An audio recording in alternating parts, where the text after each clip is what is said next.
नमस्कार। अगर मैं आपसे आज कहूँ कि आने वाले कुछ वर्षों में बीएमडब्ल्यू, मर्सिडीज, ऑडी, वॉल्वो जैसी जो लग्जरी कार है वो सस्ती हो जाएंगी। तो लग्जरी कारें जब ये सस्ती हो जाएंगी, इसके पीछे कई सारी वजह होंगी। सिर्फ कार तो वजह नहीं होगी, बल्कि भारत की ये बदलती वैश्विक रणनीति है दोस्तों। तो आप क्या जानना चाहेंगे कि ये जो मामला है ये क्या मामला है, इसके पीछे की पूरी कहानी क्या है? दरअसल लगभग आप देखेंगे 20 साल की ये जो लंबी बातचीत है, उसके बाद भारत और यूरोपीय संघ, जिसको हम ईयू कहते हैं, इन्होंने एक बड़े जो है मुक्त व्यापार समझौता यानी कि फ्री ट्रेड एग्रीमेंट पर सहमति बना ली है। और ये समझौता सिर्फ टैरिफ घटाने की बात नहीं करता है दोस्तों, बल्कि ये तय करता है कि भारत वैश्विक अर्थव्यवस्था में अपनी जगह कहाँ देखता है। और इस एफटीए यानी कि फ्री ट्रेड एग्रीमेंट के तहत भारत खुद को चीन के विकल्प के रूप में, वैश्विक मैन्युफैक्चरिंग हब के रूप में, निर्यात आधारित विकास देश वाले उसके रूप में पेश करता है। और आज हम यहाँ पर इस लेक्चर में, जो आप अपनी स्क्रीन पर देख पा रहे हैं, इस लेक्चर में समझेंगे इंडिया यू जो फ्री ट्रेड एग्रीमेंट ये क्या होता है, कार टैरिफ घटाने का मतलब क्या है, और ये जो फैसला लिया गया है भारत के आर्थिक और रणनीतिक भविष्य को कैसे प्रभावित कर सकता है। तो नमस्कार दोस्तों, मेरा नाम शिल्पी है। देवघर आईएएस एकेडमी में आप सबका फिर से एक बार स्वागत करती हूँ। आई होप आप सब व्यस्त होंगे, मस्त होंगे और अच्छे से पढ़ाई कर रहे होंगे। आइए चलिए शुरू करते हैं आज के अपने इस लेक्चर को, जहां पर हम इंडिया यू ट्रेड डील के इम्पैक्ट को देखने वाले हैं। और इसके बारे में और अपडेट्स आ चुके हैं, क्योंकि ये लेक्चर मैं शूट कर चुकी हूँ, तो शाम तक इसमें और अपडेट्स आ चुके हैं। तो कल आपको उसमें मैं पढ़ाऊंगी कि इसमें क्या अपडेट्स आए और डील में क्या बात हुई है, सारी चीज़ों पे हम डिस्कस करेंगे। ठीक है, तो सारी चीज़ें यहाँ पर जो अभी सुबुगाहट है, क्या चीज़ें उनको समझेंगे। इससे पहले हम आगे बढ़े, रिपब्लिक डे के उपलक्ष्य में, गणतंत्र दिवस के उपलक्ष्य में आपके लिए स्पेशल ऑफर लाए गए थे, जिसमें झारखंड पीसीएस जो आपका पेपर 2 है, उसको लेकर कंप्लीट रिकॉर्डेड क्लासेस अवेलेबल हो जाएंगी देवघर आईएएस एकेडमी के इस प्लेटफॉर्म पर। परचेज कर सकते हैं। और पहले ये 999 रुपये की फीस थी, लेकिन अब से हमने इसको 799 रुपये में मात्र देना स्टार्ट किया है। इनरोल करा सकते हैं। मोबाइल नंबर आपकी जो है बोर्ड पर स्क्रीन पर स्क्रॉल हो रहा है, 9162500508। इसके बाद एक और ऑफर है, science and tech and environment technology का जो कोर्स है, पहले इसको कॉम्बो प्राइस अब 1000 रुपये में दिया जा रहा है, यानी कि अब दोनों का प्राइस 500 रुपीज मात्र यहाँ पर रख दिया गया है। 50% ऑफ है ये। इनरोल करा लीजिए, इससे पहले देर हो जाए, ऑफर बंद हो जाए। ठीक है, इसीलिए आपके सामने एक फाउंडेशन कोर्स जो ऑनलाइन कोर्स है, उसकी फीस 40,000 रुपये है। इकोनॉमिक मॉड्यूल प्लस सी सेट कॉम्बो का जो प्राइस है वो पहले 3000 था, जिसको अब हमने 2000 रख दिया है। तो अभी भी इनरोल करा सकते हैं, रिपब्लिक डे का ऑफर है, यहाँ पर आप 1000 रुपये बचा सकते हैं। तो जल्द से जल्द जो है एडमिशन कराएं। 9162500508 पर कॉन्टैक्ट करके, कॉन्टैक्ट डिटेल्स आपकी स्क्रीन पर आ रही हैं।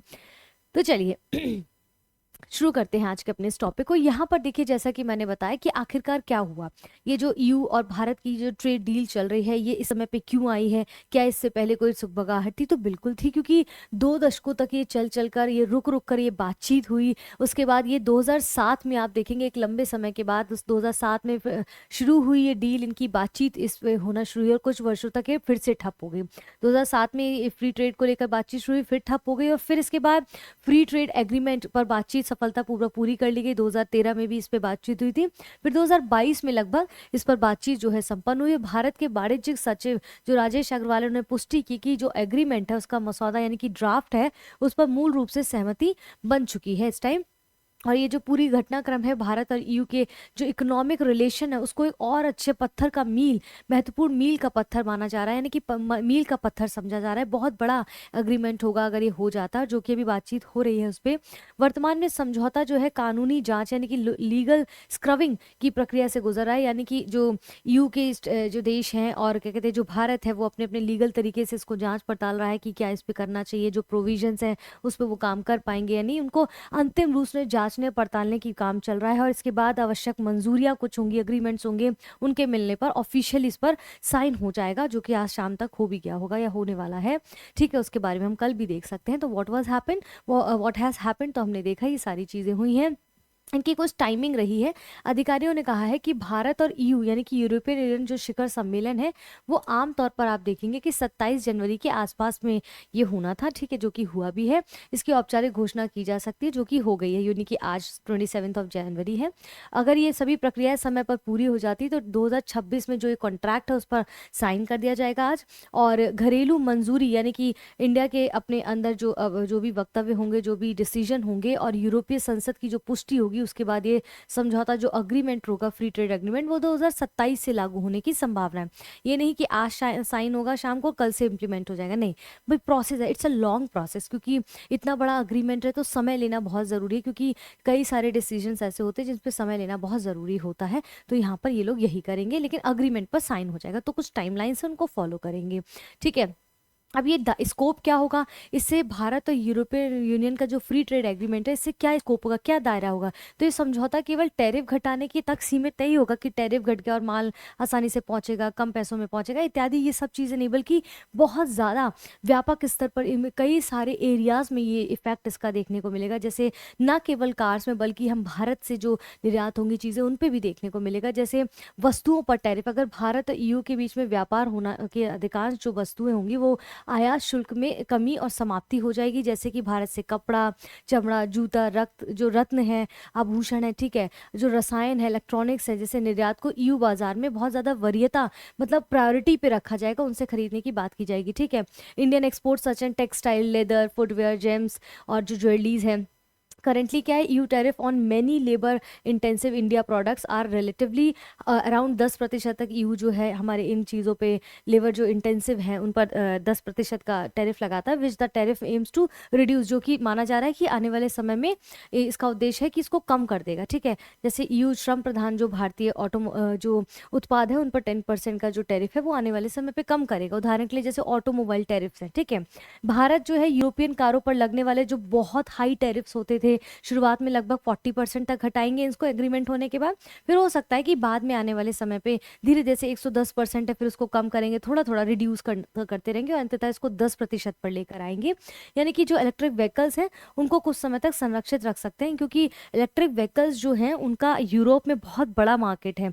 तो अभी जो भारत में इलेक्ट्रिक व्हीकल्स बनाने वाले लोग हैं उनको ये राहत है कि उन पर इतना बड़ा टैरिफ नहीं दिया जाएगा, ताकि वो ग्रो कर सके, क्योंकि यूरोपियन कंट्रीज में उनका बहुत बोलबाला है। तो यहाँ पर अभी उसमें टैरिफ की बात नहीं की गई है। यहाँ पर भारत के संदर्भ में देखेंगे तो सेवा व्यापार में, तो यहाँ पर आईटी जो है, पेशेवर सेवाएं हैं, परिवहन है, लॉजिस्टिक्स है, दूर संचार है, वित्तीय सेवाएं, उसमें ज़्यादा स्थिरता और अनुमानित बाजार पहुंच मिलेगी, यानी कि इसको काफ़ी ज़्यादा एक्सप्लोर करने का। तो इलेक्ट्रिक व्हीकल्स में be remain protected for a certain period. अच्छा, इसका यहाँ पर ये investment and rules, the agreement included provision investment protection, competition policy, intellectual property and technical standard, other regulatory issues. और अच्छा, ये ट्रेड इन सर्विसेज की बात करें तो such as ITs, professional services, transport, logistics, telecommunication and financial services will be receive more stable and predictable market access। तो देखिए, जब इस तरह की चीज़ों पे जो है टैक्सेस कम लगेंगे, जो फ्री ट्रेड एग्रीमेंट होगा उसके द्वारा इसमें टैरिफ कम लगेगा, तो हम ज़्यादा निर्यात कर पाएंगे चीज़ें और हमारे यहाँ के लोगों को रोज़गार भी मिलेगा। उस प्रकार से आर्थिक भी मदद बहुत ज़्यादा मिलेगी, इन्हीं की चीज़ों में स्टेबिलिटी और दिखाई देगी, ठीक है। इन्वेस्टमेंट एंड रूल्स की अगर बात की जाए यहाँ पर, तो आप देखेंगे यहाँ पर सेकंड हमने देखा कि स्कोप्स क्या होंगे, जैसे कि वस्तुओं पर टैरिफ हो गया, सेवा व्यापार हो गया, ठीक है। थर्ड पॉइंट हमारा यहाँ पर निवेश और नियम की अगर बात की जाए तो इन्वेस्टमेंट और कुछ रूल्स भी तय होंगे। तो इसमें संरक्षण, प्रतिस्पर्धा नीति, IPR, टेक्नोलॉजी, मानक और अन्य नियम भी शामिल होंगे। तो इतना लंबा समय अगर हम देखें तो इसमें क्यों लिया गया है, ठीक है, इतना लंबा समय क्यों लिया गया, लंबी बातचीत क्यों हुई कि 2007 से और 2022 में जाके अग्रीमेंट हुआ है। तो 2013 के आसपास बाजार पहुंच और टैरिफ मतभेदों के कारण ये चीज़ें बीच में अटकती गई थी। अब टैरिफ्स का मसला इतना ज़्यादा बढ़ गया है अमेरिका के थ्रू। डोनाल्ड ट्रंप जिस प्रकार की स्थिति, चाहे ईरान को लेकर हो, चाहे चाइना को लेकर हो, चाहे रशिया को लेकर हो, ग्रीनलैंड को लेकर हो, जिस प्रकार से वो टैरिफ की बात हमेशा करते रहते हैं, तो ये भय खत्म करने के लिए इतना बड़ा स्टेटमेंट हमारे देश के लिए बहुत बड़ी अपॉर्चुनिटी है कि यूरोपियन यूनियन में भारत के लिए इतना बड़ा जो फ्री ट्रेड एग्रीमेंट उसके बीच में हो रहा है। और 2022 में उन्होंने राजनीतिक इच्छा शक्ति के साथ दोबारा इसको शुरू किया और 2007 से लेके जो इतना लंबा समय था 2022 में कंप्लीट हुआ। बड़े आर्थिक साझेदार यूरोपियन यूनियन भारत के सबसे बड़े व्यापारिक साझेदारों में से एक है। 2024-25 में अगर आप देखें तो भारत और ईयू ट्रेड जो है वस्तु व्यापार है उसमें लगभग 136 अरब डॉलर रहा है। उसमें 2024 से 25 के बीच में इन दोनों के बीच में जो ट्रेड रहा है, और जो सर्विसेज का व्यापार है वो भी तेजी से ज़्यादा ग्रोथ कर रहा है, ठीक है, इन दोनों के बीच में। और यूरोपियन, अब बात करें कि ये सब चीज़ें देखा कि किन किन वस्तुओं पर जो है थोड़ा टैरिफ कम लगेगा, और वहीं पर यूरोपियन जो कार्स हैं, जो इतनी लग्जरीज कार हैं, जो प्रीमियम कार्स हैं, उन पर जो इतना ज़्यादा टैरिफ भारत लगाता था, देखिए भारत अब इसके टैरिफ को कम करेगा। जो 110% समथिंग टैरिफ लगा रखा था कार्स पे, तो यूरोपियन यूनियन के जो देश हैं, जो यूरोपियन कंट्रीज़ हैं, उनको भी भारत का मार्केट मिलेगा, क्योंकि भारत का मार्केट काफ़ी बड़ा है, तो वहाँ पर वो भी ज़्यादा एक्सपेंड कर पाएंगे और एक्सप्लोर कर पाएंगे, क्योंकि यहाँ की जनता काफ़ी देखिए काफ़ी लोग कैपेबल भी हैं इतनी लग्जरीज प्रीमियम कार्स को लेने के लिए, तो लोग कम ले पाते थे जब इतना हाई टैरिफ लगता था। तो भाई यहाँ के मार्केट्स हम थोड़े से लिबरल करेंगे, तो वहाँ के मार्केट्स में भी भारत को लिबर्टी थोड़ी सी मिलेगी। वो भी इस प्रकार के जो भी ट्रेड्स उनके साथ हैं, जो भी वस्तुएं हैं, सेवा हैं, या जो भी चीज़ें वहाँ पर ट्रेड करते हैं, तो उनको भी वहाँ पर जब इन्वेस्ट करेंगे तो उनको भी वो फ़ायदा मिलेगा। तो यहाँ पर भी है कि प्रेजेंट टाइम में भारत पूरी तरह से जो आयातित कार हैं जैसे सीबीयूज हैं, उन पर 110% का आयात शुल्क लगाता है, और दुनिया में सबसे ऊंचे टैरिफ में से एक है यूरोपियन कार्स पर जो भारत लेता है, ठीक है।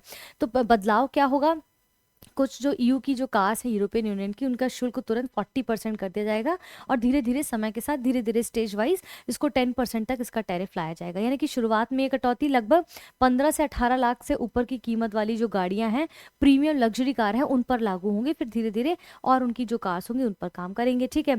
और अगर कंपनियां लाभ ग्राहकों तक पहुंचाएंगी तो यूरोपियन कारें काफ़ी सस्ती हो सकती हैं। अच्छा, एक चीज़ और मैं आपको बता दूं, देखिए मैं भूल गई थी, बीच में सोचा था आपको बता दूंगी कि देखिए फ्री ट्रेड एग्रीमेंट क्या होता है। हम देखिए सारी चीज़ें पढ़ रहे हैं, लेकिन बहुत से बच्चे ऐसे होंगे जो बिल्कुल ही न्यू होंगे। तो फ्री ट्रेड एग्रीमेंट, जिसको हम मुक्त व्यापार समझौता कहते हैं बच्चों, बेसिकली ये जो है ये दो देशों या फिर कुछ ग्रुप्स के बीच में एक एग्रीमेंट किया जाता है, जिसमें से एक दूसरे के सामान जो प्रोडक्ट्स होते हैं उन पर आयात टैक्स, जिसको हम टैरिफ कहते हैं, उस पर कम या फिर खत्म कर दिया जाता है। यानी कि सर्विसेज और इन्वेस्टमेंट को आसान बनाया जाता है, यानी कि व्यापार से जुड़े रूल्स हैं, जो प्रक्रिया है, उनको सिंपल कर दिया जाता है। और सिंपल भाषा में समझे तो फ्री ट्रेड एग्रीमेंट, जिसको मुक्त व्यापार समझौता कहते हैं, ये देशों के बीच में व्यापार सस्ता करना, तेज करना आसान हो जाता है, जिससे आर्थिक रिश्ते और ज़्यादा उन देशों के बीच में मजबूत हो जाते हैं। और ज़्यादातर अपने खास देशों के बीच में ऐसा किया जाता है जिससे दोनों को फ़ायदा हो सके, या जो ग्रुप्स हैं उनको फ़ायदा हो सके, ठीक है। तो how will import duties on European car charges? Current situation, proposed changes, and if companies pass on the benefits to the consumers, European cars could become significantly और cheaper हो जाएंगी अगर ये इस तरह की चीज़ें यूरोपियन कार्स पर किया जाएगा। तो कौन सी कारें सस्ती होंगी, तो भाई ये देख लेते हैं। BMW जो है, मर्सिडीज़ है, मर्सिडीज बेंज है, वॉल्क्स वैगन है, ग्रुप में वॉल्क्स वैगन ग्रुप में जो ऑडी आएगा, ठीक है, वॉल्क्स वैगन आएगा, स्कोडा आएगा, वॉल्वो, जेगुआर, लैंड रोवर, ये सारी जो कार्स हैं, लग्जरी प्रीमियम कार्स हैं, उन पर ये ऑफ मिलेगा।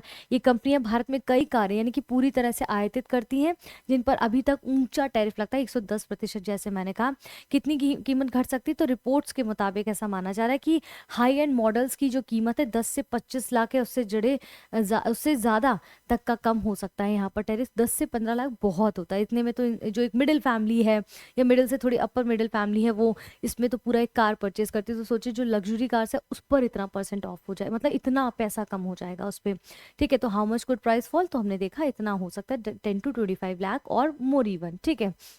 इसके बाद कार टैरिफ, पहले अब सोचने वाली बात यह है कि भाई इतना 10 से 15 लाख, 20 से 25 लाख रुपए कम होगा लग्जरी कार पर अगर यूरोपियन की जो कंट्रीज़ की कार्स हैं, तो इतना ज़्यादा टैरिफ क्यों लेती थी गवर्नमेंट? तो इसके पीछे कई सारे कारण हैं। देखिए जैसे उन्होंने इलेक्ट्रिक व्हीकल्स पे अभी टैरिफ नहीं हटा रहे हैं, क्यों? क्योंकि उनको पता है कि अगर उन्होंने वैसा कर दिया तो यूरोपियन कंट्रीज़ के जो कंपनीज़ है वो सीधे भारत पर हावी हो जाएंगी, यहाँ की कंपनीज़ पर। यहाँ के जो लोकल्स हैं, यहाँ के जो ईवीज़ की जो कंपनी है वो ग्रो नहीं कर पाएंगे। Same as it is with this, तो भारत ने ऑटो सेक्टर को 3 प्रमुख कारणों से प्रोटेक्शन दिया था उस समय पे। जैसे घरेलू उद्योग की सुरक्षा, यानी कि टाटा मोटर्स और महिंद्रा जैसी जो भारतीय कंपनियां, उनमें प्रतिस्पर्धा से उनका कंपटीशन ना बढ़े ज़्यादा बाहर की कंपनियों से, इसलिए ऐसा किया, टैरिफ बढ़ाया। स्थानीय विनिर्माण को, यानी कि लोकल में बनाने पे ज़्यादा प्रेफरेंस दिया बाहर से ज़्यादा। तो ऊंचे टैरिफ जो है विदेशी कंपनियों को भारत में निर्माण, रोजगार सृजन, सप्लाई चेन विकास के लिए प्रोत्साहित करते हैं। अगर ऐसा नहीं करते तो बाहर की कंपनीज यहाँ हावी हो जाती, ठीक है। सरकारी राजस्व यानी कि जो गवर्नमेंट का रेवेन्यू वो भी तो जनरेट हो रहा है ना इस तरह के जो है टैरिफ से। तो लग्जरी कारों के जो बिकती थी तो सरकार को कस्टम ड्यूटी के रूप में अच्छा राजस्व मिलता है, तो वो भी उस पे भी ध्यान देना भाई। ये सारे टैक्सेस जो है, ये सारी चीज़ें, इनसे ही तो आप देखेंगे कि जो जो क्या कहते हैं, जो आपकी सब्सिडीज़ होती हैं, जो योजनाएं होती हैं, उसमें आपको कितने बेनिफिट्स मिलते हैं, तो इन सब का भी ध्यान रखना है कि नहीं। तो गवर्नमेंट रेवेन्यूज, तो import of luxury cars generate substantial customs duty revenue for the government. तो ये सारी चीज़ें, why were car tariff so high, तो हमने देखा प्रोटेक्शन ऑफ डोमेस्टिक इंडस्ट्री, माफी चाहती हूँ, promotion of local manufacturing, government जो है गवर्नमेंट रेवेन्यू, इन सब चीज़ों को ध्यान में रख के पहले इतने टैरिफ्स इस पे हाई हुआ करते थे। तो भारत ने अब ये फैसला क्यों लिया, कि ऐसी क्या वजह पड़ी है। तो भारत और ईयू व्यापार जो कॉन्ट्रैक्ट है उसको बढ़ाने के लिए बहुत लंबे समय से कारों पर ऊंचे टैरिफ घटाने की मांग कर रहा था यूरोपियन यूनियन, ठीक है, जो उसके 27 देश है। यूरोपियन यूनियन के लिए कार निर्यात बहुत महत्वपूर्ण है, जबकि भारत के हित क्या किसमें है, उनके लिए भाई है कि आप अपना मार्केट खोले तो हम कार अपनी सेल करें, उनके लिए उसमें उनके हित छुपे हुए हैं। और हमारे लिए जो सर्विस सेक्टर्स है, फार्मास्यूटिकल है, कपड़ा है, आईटी, मोबिलिटी, इन सब से जुड़ा, तो उनके लिए मार्केट, हमारे लिए वहाँ पर मार्केट ओपन होंगे इस प्रकार से। तो टैरिफ में कटौती भारत की रणनीतिक रियासत मानी जा रही है बेसिकली। तो वर्ल्ड लेवल पर रणनीति में क्या बदलाव आएगा इससे, तो आप देखेंगे भारत अपने जो ट्रेड है साझेदारों में बहुत डाइवर्सिटी लाना चाहता है। वो किसी एक पर डिपेंडेंट, दो देशों पर निर्भरता कम करने के लिए इस दिशा में वो ईयू एक स्थिर और नियम आधारित भागीदार मानता है भारत। तो इस चक्कर में वो थोड़ा सा उधर भी स्ट्रिक्ट करना चाहता है, यानी कि जैसे उसमें ये नहीं है कि सिर्फ एक देश पे स्ट्रिक्ट रहने से। देखिए आप अमेरिका में जिस प्रकार से जो उनके राष्ट्रपति फिलहाल डोनाल्ड ट्रंप, वो किस प्रकार से बौखलाए हुए, किसी भी चीज़ का उनको होश ही नहीं है, ठीक है, किसी भी चीज़ की उनकी क्रेडिबिलिटी नहीं दिखाई दे रही हो जिस प्रकार से काम करे। तो ऐसे में अगर हम सिर्फ डॉलर पर या सिर्फ एक देश पर या दो देशों पर निर्भर रहेंगे तो कहीं ना कहीं हमें उसका भुगतान तो देना पड़ेगा। तो अब डाइवर्सिटी जो है वो हमारे देश में रणनीति में भी ये बदलाव वैश्विक स्तर पर दिख रहा है, न केवल राष्ट्रीय स्तर पर। जो इन्वेस्टर्स हैं उनको सकारात्मक संदेश भी दिया है भारत ने कि भारत के जो मार्केट हैं वो खुले हुए हैं, ट्रस्टवर्दी हैं और इन्वेस्टमेंट के लिए तैयार हैं ये सारे मार्केट। तो भारत अब इनविटेशन दे रहा है ना केवल यू की कंट्रीज को बल्कि अनदर ग्रुप्स को भी वो इनविटेशन दे रहा है इस प्रकार से, ठीक है। तो why has India taken this step to finalise the India EU trade deal, shift in global trade strategy, positive signal to investor, this message is clear, India is open, predictable and investment friendly, ठीक है। अब यहाँ पर electric vehicles क्या है यहाँ पर, तो हमें ये ध्यान रखना है शुरुआत में जो इलेक्ट्रिक व्हीकल्स है उनको लगभग 5 साल के लिए बाहर रखा गया है इस ट्रेड डील से, ठीक है। कारण क्या है, क्योंकि जो घरेलू इलेक्ट्रिक व्हीकल्स है उनको इकोसिस्टम की सुरक्षा हो सके ताकि बाहरी कंपनियां इस पर हावी ना हो, इनको एक्सप्लोर करने का मौका मिले, भारतीय कंपनी को स्केल अप करने का समय देना होगा। और ईयू के पास ये मजबूत ईवी ब्रांड है, जो इलेक्ट्रिक व्हीकल्स हैं ईयू के पास बहुत अच्छे ब्रांड्स है, तो कहीं वो मतलब ओवरशैडो ना कर दें इसको, ठीक है। सस्ते ईवी आयात से क्या होगा, भारतीय स्टार्टअप को नुकसान होगा अगर ऐसा कर देंगे, इलेक्ट्रिक व्हीकल्स बहुत सस्ते कर देंगे तो जो स्टार्टअप्स हैं भारत में उनको बहुत ज़्यादा नुकसान हो जाएगा। जो स्वदेशी नवाचार है, जो इनोवेटिव आइडियाज़ आ रहे हैं अपने भारत में वो थोड़े स्लो हो जाएंगे, मोनोटोनस हो जाएगा। ये टेस्ला पर भी भारत के रुकने जैसा ही है, जैसे स्थानीय निर्माण के साथ ही बाजार पहुंच की बात की गई है, ठीक है। तो ये सारी चीज़ें क्या है हमारे लिए बेहद इंपॉर्टेंट है। और इस प्रकार से ये सारे जो अपडेट्स हैं वो आपको देवघर आईएएस एकेडमी के इस यूट्यूब चैनल पर निरंतर मेरे द्वारा पढ़ाते रहेंगे, तो हमारे साथ बने रहें। और रोजाना आपको एक जियोपॉलिटिकल का टॉपिक मिलता है शाम को 6 बजे, देखना बिल्कुल ना भूलें, कनेक्टेड रहें, क्योंकि जिस प्रकार से जियोपॉलिटिकल का जो जियोपॉलिटिक्स शिफ्ट हो रही है पूरे वर्ल्ड में, जो सारे ग्रुप्स शिफ्ट हो रहे हैं, किस प्रकार से ब्रिटेन अब इंडिया के सपोर्ट में आ रहा है, ईरान अब भारत के उसमें आ रहा है, तो ये सारी चीज़ें ना आपको बहुत वाइड एंगल देंगी सोचने में। तो आप जब कनेक्टेड रहेंगे तो आपको कभी इन चीज़ों से घबराहट नहीं होगी। निरंतर देवघर आईएएस एकेडमी के इस यूट्यूब चैनल पर बने रहें। वीडियो पसंद आता है तो वीडियो को लाइक ज़रूर करें, अपने दोस्तों के साथ शेयर करें और कमेंट ज़रूर करें आपको कैसा लगा, आपकी क्या प्रतिक्रिया है। और चैनल को अब तक सब्सक्राइब नहीं किया तो प्लीज़ सब्सक्राइब करें, हमारे साथ बने रहें। जय हिंद, जय भारत।